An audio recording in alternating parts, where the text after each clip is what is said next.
Within a year of coming to power, the party had devised an inexpensive Volksradio.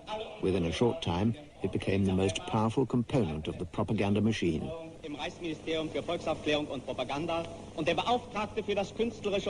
By the beginning of the war, there were over 12 million listeners. Not that individual listening was encouraged. Like everything else, it had to be a communal experience. In this way, any subversive discussion was blocked and people prevented from listening to foreign broadcasts. As usual, German culture stood high on the agenda. It provided a distinguished camouflage as the acceptable face of the tyrannical system. It made it acceptable to many. Even Mozart was used to give their system credibility. Concerts were constantly broadcast. Beethoven's Ninth Symphony became one of the party's favorite pieces. With the exodus of so many musicians, the Nazis made sure they kept at least some of the most prominent ones in the fold. Many distinguished musicians like Wilhelm Furtwängler, Walter Gieseking, Eugen Jochum, Elisabeth Schwarzkopf agreed to perform under the Nazi flag. These filmed concerts were shown in cinemas with suitable cut-ins of the ideal audience.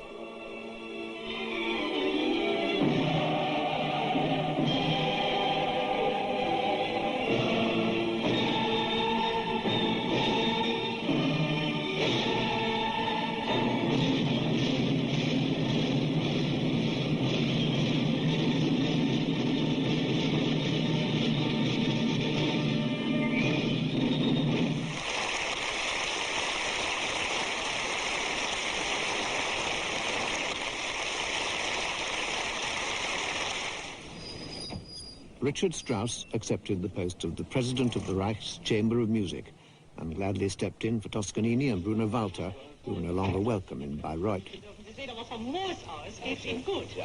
Aber ich bin glücklich, dass jeder auf dem Heilswege sein darf. Es ist mir eine große Auszeichnung, das habe ich Ihnen schon so oft versichert, hier den Basketball leiten zu dürfen. Und es ist mir eine ganz besondere Genugtuung, dass ich meine Dirigententätigkeit im Basketball beschließe. Meister, wir müssen anfangen. Ist Ihnen recht, dass wir im zweiten Akt zuerst anfangen? Warum? Hier ist alles. Kommen Sie. The festival in Bayreuth, too, was no longer for the elite. It became one of the focal points of Hitler's cultural program. Auf Anordnung des Führers wurden trotz des Krieges... On the Führer's instruction, despite the war, this year's Bayreuth Festival is to take place. On the initiative of the National Socialist Organization Strength Through Joy, 19,000 soldiers and German workers have been invited to participate in this solemn event.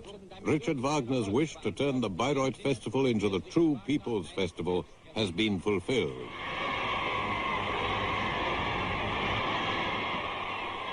Hitler's obsession with the music of Richard Wagner was intense.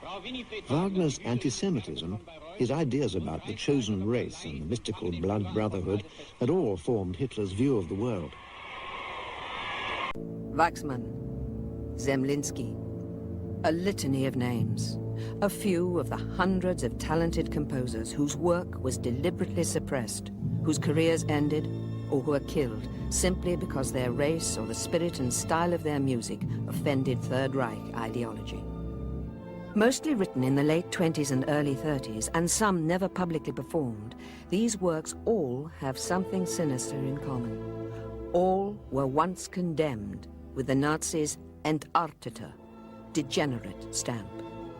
What should have been only the beginning of an exciting phase of musical evolution, instead fell silent under the dark shadow of the swastika.